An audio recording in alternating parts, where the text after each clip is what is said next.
All right, now we're going to turn to escalating tensions between the U.S. and Canada after trade talks collapsed over the weekend. This morning, President Trump announced the U.S. will impose 50% tariffs on cars, automotive parts, and steel starting January 1st. In response, Ontario Premier Doug Ford threatened to cut off electricity and critical minerals to the U.S. if the trade fight worsens. 7 News Detroit anchor Simon Shaquette is talking with auto workers now caught in the middle, an auto industry analyst, and the owner of a supply company about what this means.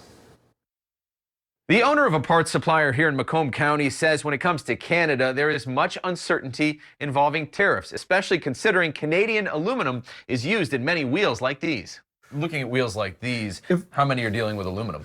All of these are aluminum wheels. Inside his Sterling Heights office, Citic Dicastal CEO Dale Hadel is talking about the weight of a Trump administration announcement to raise tariffs on cars, trucks, and auto parts coming from Canada to 50% on January 1st, 2027. His company deals in global wheel manufacturing. Two of them not being able to work out something is obviously cause for concern. We supply a lot of wheels into Canada for various customers, Japanese customers, Toyota, Honda, Ford, General Motors. Canada has also vowed to respond in retaliation with similar tariffs. And all this tension striking close to home for auto workers I met up with outside the Stellantis plant on Mound Road. It affects the people out here buying the cars, and it affects us right away, so who knows? We could sit there and suffer with layoffs or whatever. I hope they resolve it quickly because, the economy is already bad.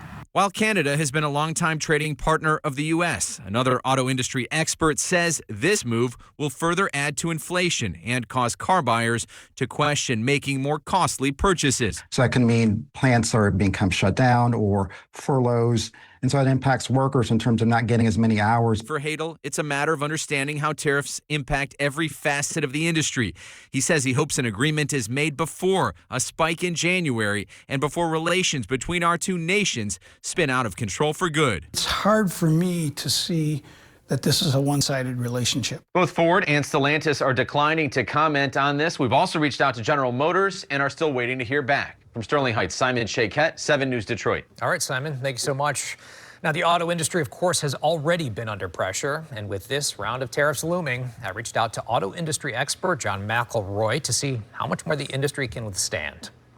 How much more of this can the auto industry endure? The industry's been able to deal with it, but it would be in much better shape right now. And I'm not just talking about profitability. I'm talking about from an employment standpoint. I'm talking about being able to compete with the Chinese who are taking over the auto industry and the rest of the world. Do you think the Trump administration understands the dynamic of the auto industry between our two countries?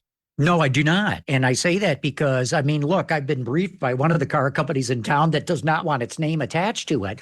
They're completely dead set against these things. They've explained it to the administration. They feel that the administration's not listening to them. McElroy also tells me that auto industry is stuck in a constant perma-crisis, as he calls it, having to navigate nonstop disruptions from COVID to chip shortages, tariff strikes, and supply chain breakdowns hitting all back to back. Carolyn? All right, Mike.